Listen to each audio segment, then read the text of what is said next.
The WHO absolutely failed during the pandemic. And you said, Laura, you absolutely nailed it.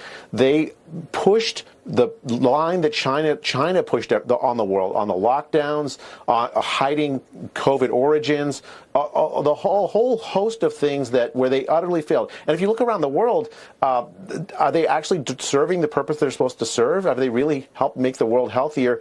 Is U.S. participation in this organization going to make Americans healthier? I think we all know the answer to that question. The answer is absolutely not. And so I'm tremendously happy that this is happening. I mean, I do think we need to have cooperation with countries around the world, and the Trump administration is working to make sure that we have those bilateral agreements in place for that kind of health cooperation. But we don't need the WHO as an intermediary, essentially to push Chinese interests on the American people. Hi, my name is Dr. Rubin, and I'll be the first to admit that the WHO is not perfect, nor is any organization for that matter. But the United States leaving the WHO is one of the worst decisions that we could make from a global health standpoint. And Jay Bhattacharya, who is now the NIH director, is trying to rewrite history on TV by distorting what actually has happened. First off, the WHO does not have authority to mandate lockdowns. It's each country making its own decision, and there are several quotes that you can find, including this one, where WHO officials stated that they did not recommend lockdowns as the primary measure to combat the COVID-19 pandemic. The WHO did not hide the origins of COVID-19. They're not a military group, so they can't force their way into a country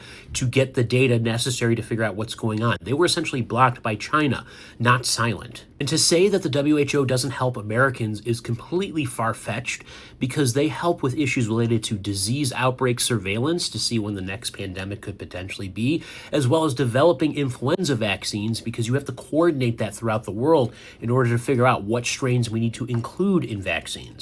And where his argument really falls flat of saying that the WHO is heavily influenced by China, the United States has the largest contributions to the WHO. You don't combat that issue by leaving the organization. You have to work with it head on if that's something that is truly a concern. So there's really no reason for the United States to be leaving the WHO, and the effects will take time. But this is something that, if we don't fix right away, could end up causing significant problems down the line.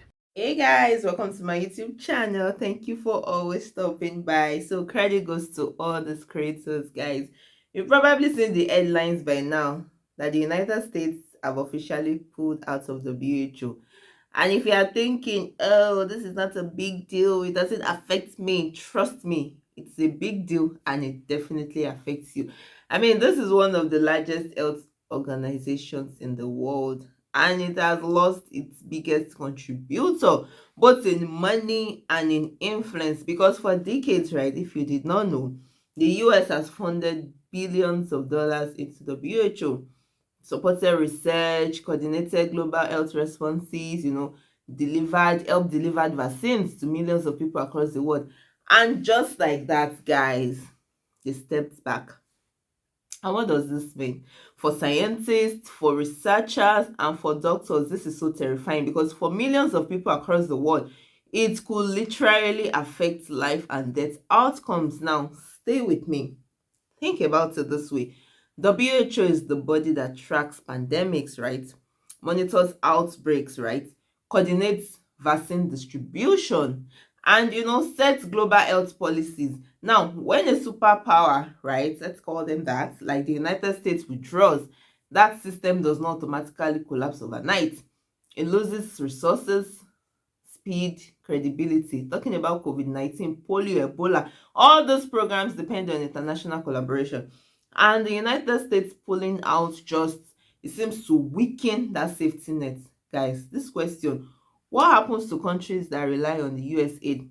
And will vaccine distribution actually slow down? Guys, these are real concerns, because let's be honest, the US has shaped global health standard. I mean, they have funded research programs, they have coordinated aid in regions that may not have the infrastructure to handle crisis alone. And when they just step back, who exactly fills that gap, guys? What do you think in the comment section? Because this looks like the ripple effect is gonna be more than we can handle. Do you think so? Let me know.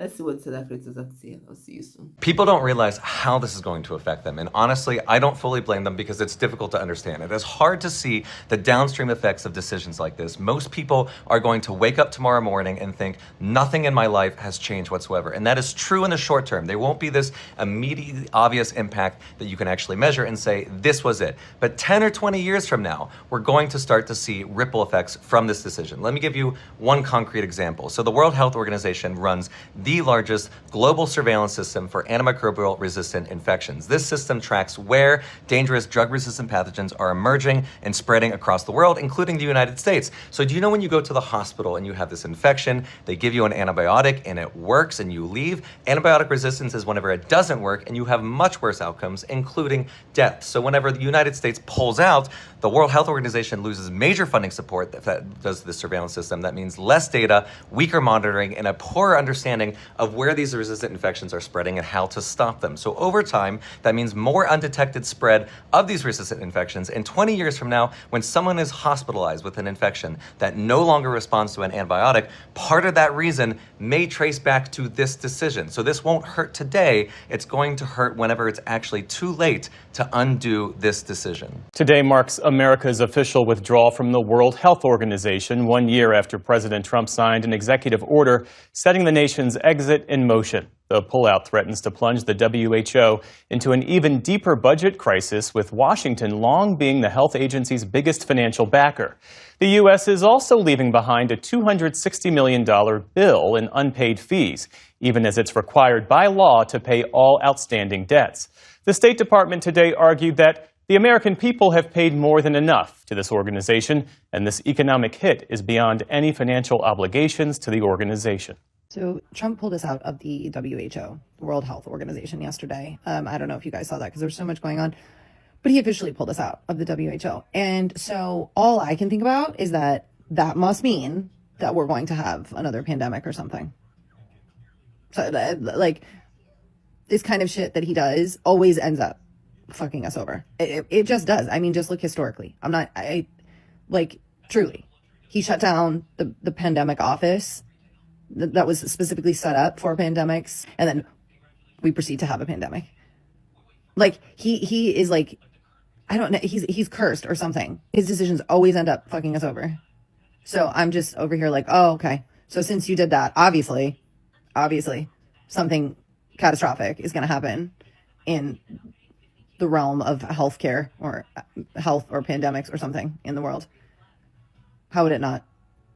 So we're essentially, by default pulling out of NATO. I mean, that's like just what's happening. He's not officially doing it, but that's what's happening. And we're also now officially pulled out of the WHO. So I assume that World War III is going to break out and we're going to have a pandemic. So awesome. Can't wait. This is going to be a really fun year. The United States has officially withdrawn from the World Health Organization after 78 years, after helping build it, after relying on it to track outbreaks, share data, and stop pandemics before they explode. That said, the US still owes the World Health Organization more than $130 million, and we just walked away. We gave up early warning access to global disease data, the kind of data that tells you when a new virus is spreading before it hits your city, before hospitals are full, before people die. This is extremely reckless, and people have been saying it's the most ruinous presidential decision of their lifetime. Why? Because without the World Health Organization, the US loses its seat in global outbreak monitoring. We're no longer helping decide which flu strains vaccines target. We're no longer part of coordinated responses to Ebola, polio, Mpox, any of it. The administration says, don't worry, we'll just make our own deals with other countries. But the problem is, viruses don't care about politics. And many of the countries where outbreaks start, they're not exactly lining up to hand out sensitive health data to a government slapping tariffs on them. So now we're out, owing money, missing data, and pretending we're somehow safer. Guys, I feel like this is where it hits home. Because many people are just like, I'm just living my life. Why should I care about WHO? This is it. Y'all know that diseases do not care about borders, right? Viruses definitely does not respect your passports. I mean, outbreaks do not stop for anybody. So the faster WHO can detect it and respond to it, the faster vaccines, treatments, and all these things reach hospitals everywhere, including your own. Now, without the United States, WHO loses billions in funding. Just imagine a new disease emerging somewhere in the world. Imagine the response being delayed because one of its main contributors stepped out, right? We are talking about months that could be lost. We are talking about supplies that could be delayed. We are talking about vaccines that could arrive late. And all of this can eventually affect everybody, even those in the United States, because I mean, y'all know pathogens spread globally, and programs that depend on, stable funding and coordination could be disrupted for years. Now, imagine this, a new virus starts spreading somewhere across the globe. Normally, right, the United States relies on WHO to detect it early, right? Track its spread, coordinate the research, and issue, advice on vaccines, treatments. But now with the US officially out of the WHO, that early warning system is weak. And they might hear about it later when it's so difficult to curb, or maybe after it has reached the American soil. And according to the United States, they say the WHO didn't do a good job handling the pandemic. Guys, that's one of their reasons. Oh, what do you think in the comment section? Because I really do not want to think about the ripple effect that this could have, because this could affect how quickly hospitals respond, how effectively vaccines are distributed. This doesn't look good, guys. This doesn't look good. But right now, right, we can only hope and pray we don't see another pandemic. But is that really feasible? Because I mean, nobody saw the previous pandemic coming. Guys, what do you think in the comment section? I really want to hear from you. And if you have found value in this video, don't forget to like, share, and subscribe. And I'll see you in my next video. Please stay safe. Ciao.